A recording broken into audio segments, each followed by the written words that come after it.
Hey everyone, welcome to Homeschool. So we have completed algae and bryophyta of the plant kingdom, and today we will start the pteridophytes. So like we have seen the general characteristics for the algae and bryophytes also, so we'll first see the general characteristics of the pteridophytes.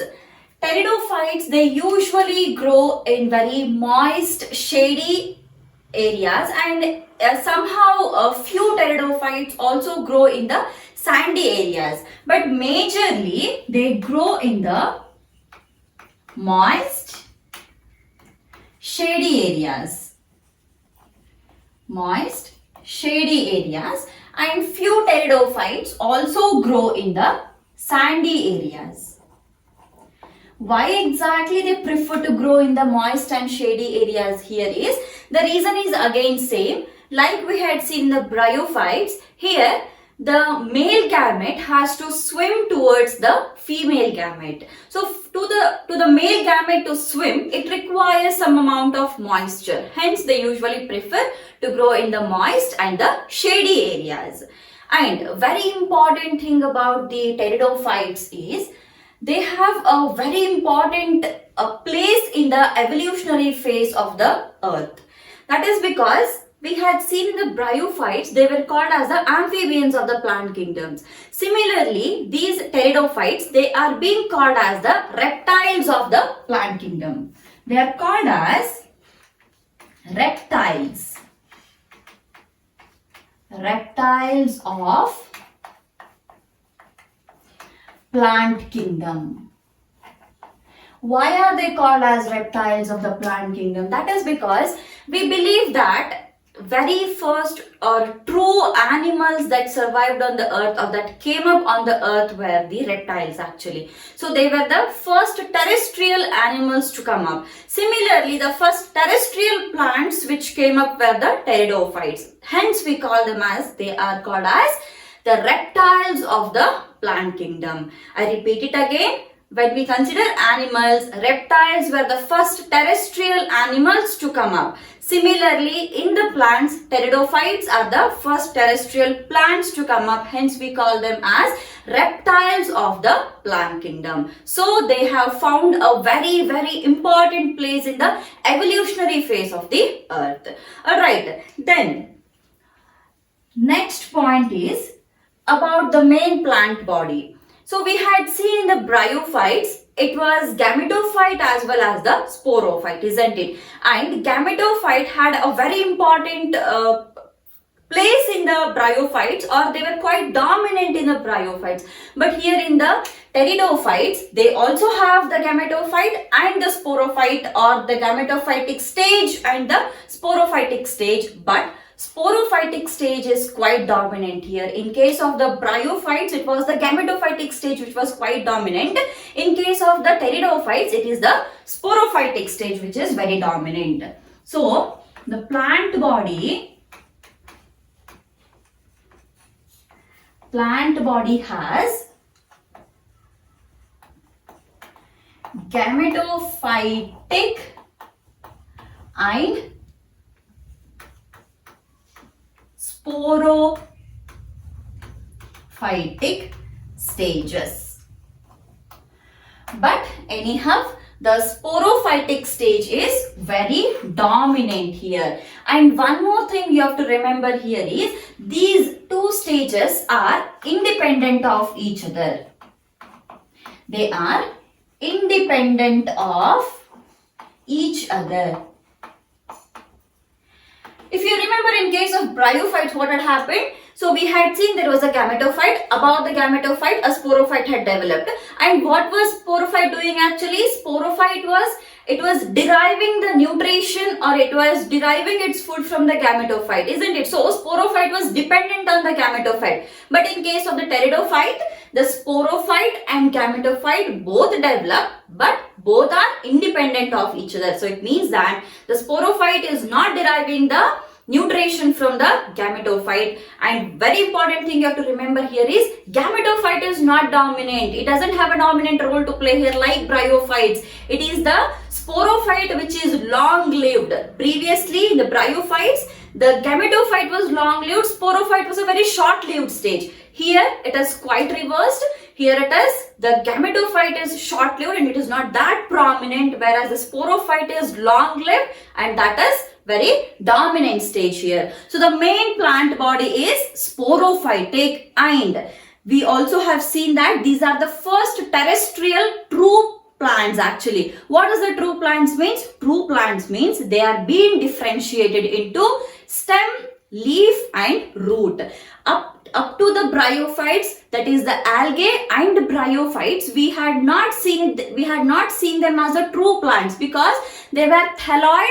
The algae were thalloid and bryophytes were thallus-like. In both the cases, we didn't see true differentiation there. But in case of the pteridophytes, these are the true plants. It means that they have true roots, true stem and true leaves. So the sporophytic main plant body is sporophytic, which is differentiated. The sporophyte is differentiated into true stem, leaves and roots. Alright. Hence, we believe that these are the first terrestrial plants, that is the first true plants on the earth. Hence, we call them as the reptiles of the plant kingdom. Fine. Then, see here what happens is, the stem and root both are usually underground, and such underground stems we call them as the rhizomes actually. So since the stem and roots both are underground, the leaves in the plants play a very important role actually. So majorly we are concentrating on the types of the leaves and how exactly the sporangias are being developed on the leaves in case of the pteridophytes. So about the stem and the root, we are not going to study that much. So we are mainly concentrating on the leaves here. So we get to see two types of leaves in the pteridophytes. So that is a few leaves or few pteridophytes are having the small leaves which are being called as the microphyls, and a few pteridophytes they have longer leaves or large leaves which are being called as the macrophyls. So we'll write it down first. So few pteridophytes which have small leaves, these are being called as the microphyls.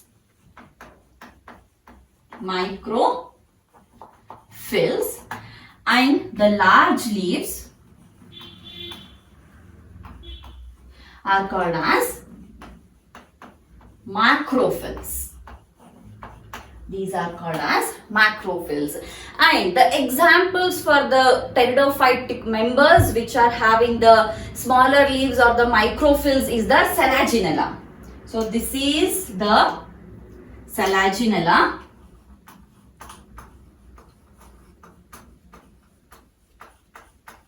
Selaginella is the example for the microphyls or the smaller leaves, whereas the macrophyls we have the examples as ferns.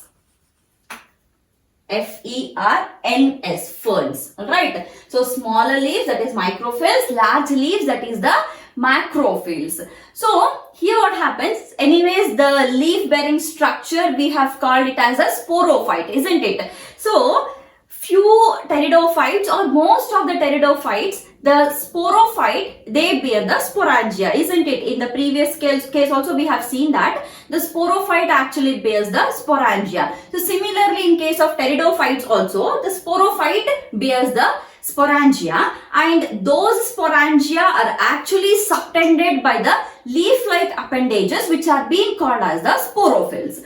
So what happens here is, in case of the pteridophytic sporophyte, alright, here the sporophyte, right, sporophyte bears the sporangia, or sporophyte carries or bears the sporangia.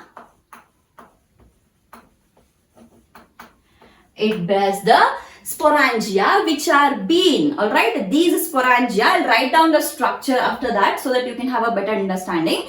So those sporangia are being subtended by sporangia which are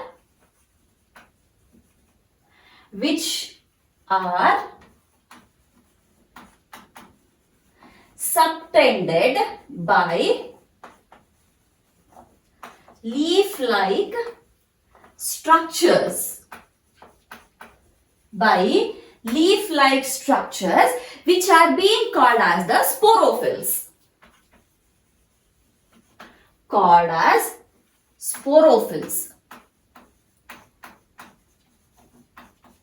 Okay, so how exactly this looks like is, so let's imagine we have a leaf here.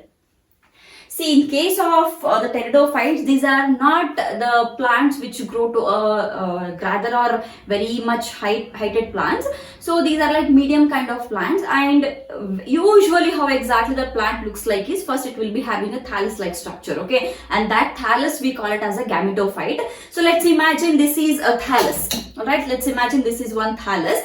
Upon the thallus we see a sporophyte which has come up, and on the sporophyte we get to see the differentiation of root, stem and everything. It means that, so the thallus which is there, which is a gametophyte, so for this only we get to see the roots like this. Upon that we have a stem, and then the leaves are being seen on that particular sporophyte. The structure which has come up, that is called a sporophyte. The one which is lying as a main like thallus or horizontal structure, that is being called as a gametophyte or a thallotic structure. Alright, so how exactly this looks like is, I'm just drawing one single leaf. So what we have written here, sporophyte, okay, we have one sporophyte structure, we have a thallus-like structure here, upon that we have a stem differentiation, and then upon it we have one leaf. Let's imagine we have a leaf. I'm just writing a single leaf here. So on the leaf, so somewhere here we have some structures like this. So these ball-like structures which I'm drawing here, these are the sporangia. These are the sporangia, and how exactly they look like is, imagine this is a leaf, alright, this is a leaf, and then inside the leaf only these sporangia are being subtended. So such leaves which bear the sporangia are called as the sporophylls. Okay, so totally we have seen three types of leaves now. One is the smaller leaves which are called as the microphylls, and then the large leaves which are called as the macrophylls. Another type of leaf which bear the sporangia, alright, which bear the spore bearing structure, that is the sporangia, is called as a sporophyll. So these are the sporangias inside which we have spores present, okay, and these structures are called as the sporophylls.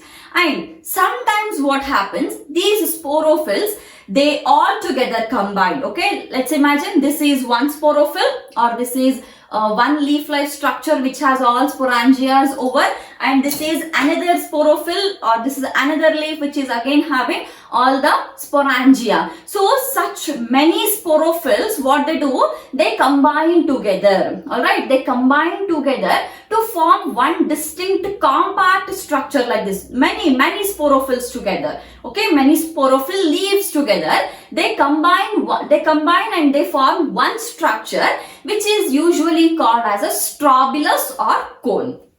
Okay, strobilus or cone. I'll just write the structure here now. This is a stem-like structure.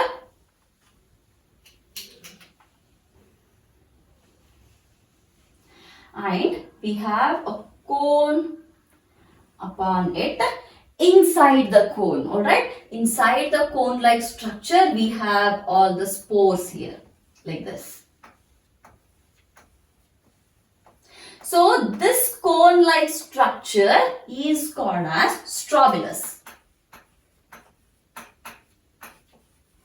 It is called as strobilus, and surrounding this we have all the leaves here, like this. We have leaves all over. So this is an example of the equistem. This is an example of equistem. Equistem is a member of a pteridophyte. So, what is happening here? These are the spore-bearing structures. Sporangia are the spore-bearing structures. So, we get to see two types of spore-bearing structures, or sporangia is present in two forms or two formats here. Alright, the first one is the sporophyll bearing a leaf. Alright, a leaf is having sporangia all over, or every single sporangia is subtended in the leaf. Okay, that is subtended in the leaf. Subtended is like somewhere it is depressed in the leaf.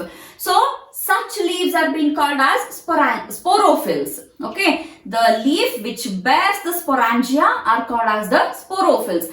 And one more format is many such sporophylls together will come to form a cone-like structure which is called as the strobilus or cones. And the example for that is the equistem. Fine. Next, so sporangia, they produces the spore by meiosis. Very important, which you have to remember here is these sporangia, they have the spores. They have the spores, or they produce the spores by meiosis. By meiosis. How exactly these spores will germinate, we will see it now. Okay. So, I'll first draw a sporangia structure inside which the spores are there, and then we will see how exactly it germinates. Alright. So, we had seen one strobilus structure. So, I'm just writing the strobilus here. This is only the strobilus. Fine. So, now what happens? So, inside this strobilus or inside this compact sporangia, we have the spores which are being produced by the meiosis. So, if they are produced by the meiosis, it is understood that these spores are haploid in nature, isn't it? So, now we have the haploid spores. So, next, these spores, now they start germinating, alright. So, they give rise to a very inconspicuous, very small multicellular thalloid gametophyte. So, what happens? The spores, alright, the spores which are haploid, okay, because they are being produced by meiosis, it means they are haploid. So, these spores, they give rise to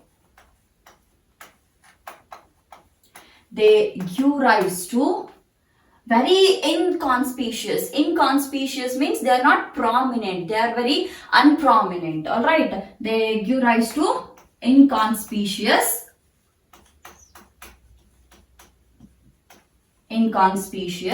small, right? Inconspicuous small multicellular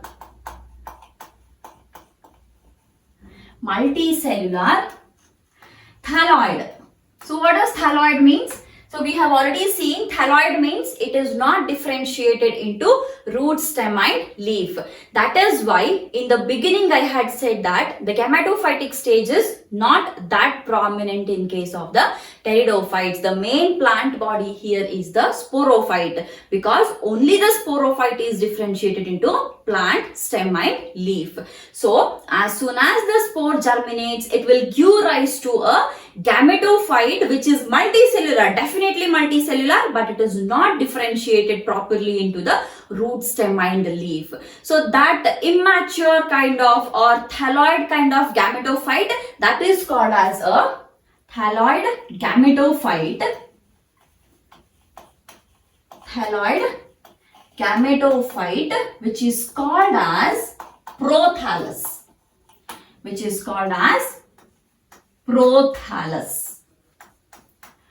Pro is something related to primitive, alright. So, the gametophyte here is quite primitive in nature, hence it is being called as the prothallus or the primitive thallus, alright. So, the spore which had come out of the sporangia or the strobilus has given rise to the gametophyte. And this gametophyte, okay, so let's imagine, so a spore which was present here inside. So this spore, one single spore has come out, and this single spore has given rise to a thallus-like structure. A thallus-like structure. Alright. So this thallus-like structure will actually bear the both female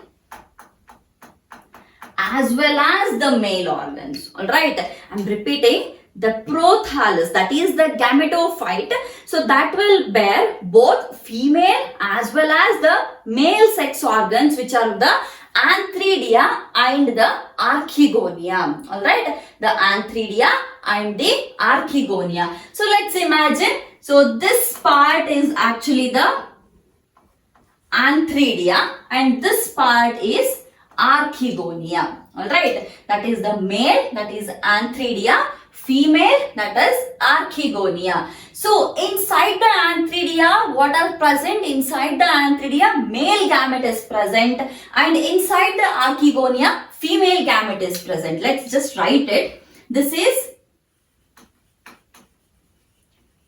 antheridia. This is archegonia. Okay, antheridia and archegonia. So inside the antheridia, we have the male gametes, that is anthrazoids. Anthrazoids, and here we have a egg. Alright. So in the beginning, what I had said, they usually grow in the moist and damp areas. Why exactly they grow in moist and damp areas? That is because the anthrazoids, that is the male gametes, have to swim to the female gamete or the egg to undergo a fertilization, isn't it? So now what happens? These anthrazoids, they usually grow like this. So these anthrazoids, they swim towards the egg. They start swimming towards the egg. So here we have a egg. And to these anthrazoids will go and fertilize to form a zygote. To form a zygote. Okay. So, I'll repeat it again. You shouldn't be confused here. We are speaking about the gametophyte. Fine. How is the gametophyte formed? Gametophyte is formed by this particular spore here. From a spore, a primitive thallus, that is the gametophyte, is formed, and then on the gametophyte we have both male as well as the female sex organs, and then those will develop, and in the male sex organ, that is the antheridia, the anthrazoids, that is the male gamete, has been formed, and in the female sex organ, that is the archegonia, we have egg. Then these anthrazoids will swim to the egg, and then the fertilization happens to form a zygote. This zygote will next form a multicellular, very well differentiated sporophyte. Okay, so this zygote will now develop into a multicellular, well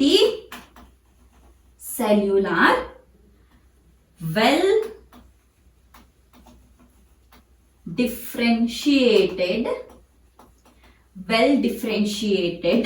sporophyte.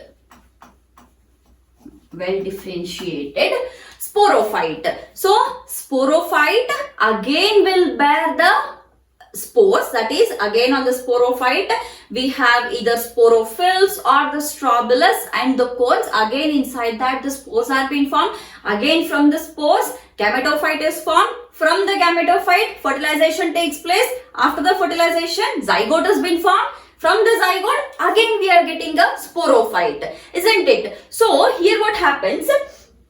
So on this sporophyte again we get to see the formation of the spores here, isn't it? So when the formation of spores starts taking place, we get to see two types of organisms there. That is, few pteridophytes will produce same kind of spores, which are called as homosporous, and few pteridophytes, they usually produce different types of spores, which are being called as the heterosporous. Okay, so after the sporophyte formation, next is the spore formation, isn't it? On the sporophyte, we get to see the sporangia. Inside the sporangia, we have the spores. So we get to see two types of pteridophytes based on the synthesis or based on the types of the spores they produce.